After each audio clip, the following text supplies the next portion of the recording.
오늘을 살아가는 묵상 시간입니다. 오늘 본문 말씀 신명기 32장 7절과 8절입니다. 옛날을 기억하라. 역대의 연대를 생각하라. 내 아버지께 물으라. 그가 내게 설명할 것이요 내 어른들에게 물으라. 그들이 내게 말하리로다. 지극히 높은 자가 민족들에게 기업을 주실 때에 인종을 나누실 때에 이스라엘 자손의 수요대로 백성들의 경계를 정하셨도다. 자, 여러분, 하나님은 우리를 만들고 세우셨습니다. 여러분 믿으십니까? 그러므로 스스로 인생을 설계해서는 안 되고 하나님 안에서 우리의 그 인생을 설계해야 한다는 것입니다. 우리가 예수님을 믿고 난 후에 나의 인생이라는 것은 사실 없습니다. 오직 하나님이 원하는 인생만이 있는 것입니다. 물론 하나님께서는 내가 싫어하는 것을 억지로 시키지 않으십니다.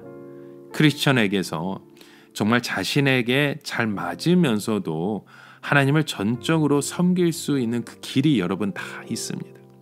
그 길을 찾으려면 가장 중요한 것이 바로 나 안에 있는 세상적인 욕심을 버리는 것입니다.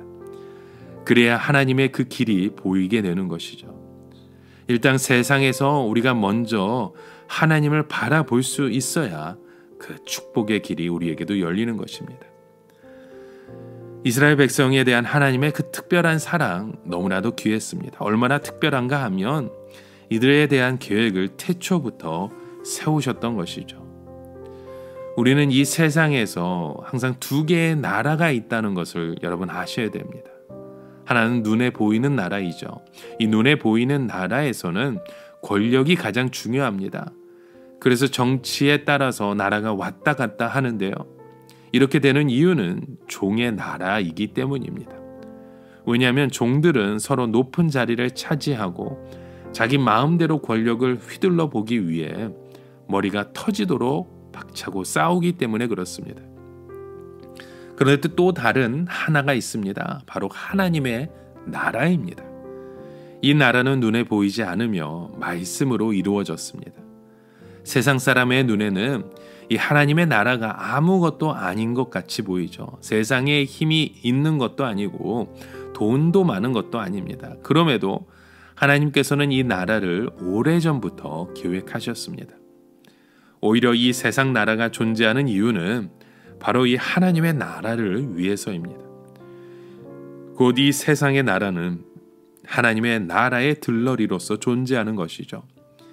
애굽의 바로는 얼마나 대단한 권세를 가진 왕이었습니까? 그러나 바로는 모세의 출애굽에 들러리밖에 되지 못했던 것입니다. 그래서 하나님께서는 이스라엘 백성들에게 자신들의 그 정체성에 대해 알고 싶으면 오늘 본문의 말씀에 뭐라고 얘기합니까? 어른들에게 물어보라고 말씀합니다. 왜냐하면 이스라엘의 역사 자체가 하나님의 말씀이기 때문입니다. 우리는 종종 이스라엘의 역사를 배워야 하는 이유를 잘 모를 때가 있습니다. 그러나 이스라엘의 역사는 이스라엘만의 역사가 아니라 하나님의 역사입니다.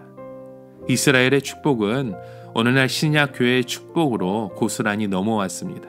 우리는 아브라함의 자손이고 아브라함의 축복이 오늘 우리에게 넘겨온 것이죠. 그러므로 우리가 복을 주면 복이 임하고 저주를 하면 저주가 임하는 것입니다. 하나님께서는 그 열국에게 기업을 주시고 그 인종을 나누실 때에도 이스라엘의 자손의 수요대로 하셨다는 말씀을 오늘 본문에도 주십니다. 이것은 결국 이스라엘이 이 세상의 축복의 중심이 될 뿐 아니라 이 세상의 모든 축복이 이스라엘의 복 안에 다 들어있는 것을 말씀하는 것입니다. 즉 이스라엘의 복이 따로 있고 세상의 복이 따로 있는 것이 아니라 이스라엘의 복이 넘쳐서 이 세상이 복을 받는 것이죠. 이것은 오늘 우리에게도 동일한 원리입니다. 우리 믿는 자들에게 복이 넘쳐야 그 복이 세상으로 흘러갈 수 있는 것입니다. 만일 교회가 거짓된 복을 가지고 자만에 빠진다면 이 세상은 굶주릴 수밖에 없는 것입니다. 여러분, 교회 안에서는 하나님의 말씀에 그리고 그 은혜와 성령의 역사가 끊임없이 차고 넘쳐야 합니다.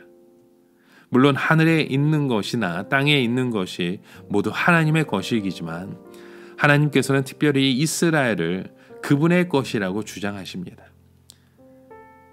신명기 32장 9절에 말씀하죠. 여호와의 분깃은 자기 백성이라 야곱은 그 택하신 기업이로다. 여러분, 이것은 이 세상에 하나님이 가장 중요하게 생각하시는 기업이 있다는 뜻입니다. 예를 들어 우리 어떤 분이 경영을 하고 있는 공장이 있다면 언제나 관심은 그 사업에, 그 공장에 있을 것입니다. 거기서 무슨 일이 생겼다고 하면 제일 먼저 뛰어가겠죠. 이스라엘은 하나님에게 가장 중요한 공장이요 재산이었습니다. 하나님께서는 이스라엘을 그렇게 경영하고 계심을 우리의 삶 가운데도 보여주시는 것입니다. 예수님께서 제자들을 이 세상에 보내시면서 누가복음 10장에 말씀하죠. 어린 양을 이리 가운데 보냄과 같도다. 우리 주변에 보면 정말 맹수처럼 우리를 잡아먹으려고 어슬렁거리고 있는 그런 존재가 있습니다. 여기서 우리가 물려 죽지 않는다는 것은 주님께서 밤낮으로 우리를 지켜주시기 때문입니다. 그러나 나중에 이스라엘 백성들은 양이 싫어서 마치 자신들이 맹수가 되어버렸던 것입니다. 이스라엘 백성들이 맹수가 되면 주위에 있는 다른 맹수들과 동등한 자격을 가지고 있으니 능히 이길 수 있을 것 같아 보였겠죠. 그런데 예수님은 그 맹수들을 지켜주지 않으십니다. 그 결과 이스라엘은 주위의 강대국들에게 물려서 죽고 말았습니다. 여러분, 오늘 우리 주위의 강대국들은 모두 맹수처럼 우리를 노리고 있는 것 같습니다.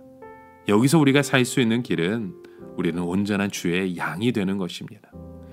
그러나 우리가 양이 되지 않고 맹수로 변해버리면 우리는 울부짖고 물어뜯고 지저대면서 싸울 수밖에 없는 존재입니다. 그렇게 되면 주님은 우리 민족을 떠나실 수밖에 없죠. 때로는 무섭고 불안하고 두렵다 하더라도 양이 되어야 주님이 우리를 지켜주십니다. 또한 우리가 너무나도 똑똑하고 너무나도 완벽하고 너무나도 강할 때에도 주님은 우리를 떠나실 수밖에 없습니다. 왜냐하면 이 세상의 축복을 우리가 너무 찾고 있기 때문이죠. 여러분, 진정한 축복은 우리 하나님의 자녀, 그 양된 존재를 통해서 우리에게 더해 주시는 줄 믿습니다. 오늘도 그런 양으로서 살아가시는 저와 여러분 되시길 주님의 이름으로 간절히 축원합니다.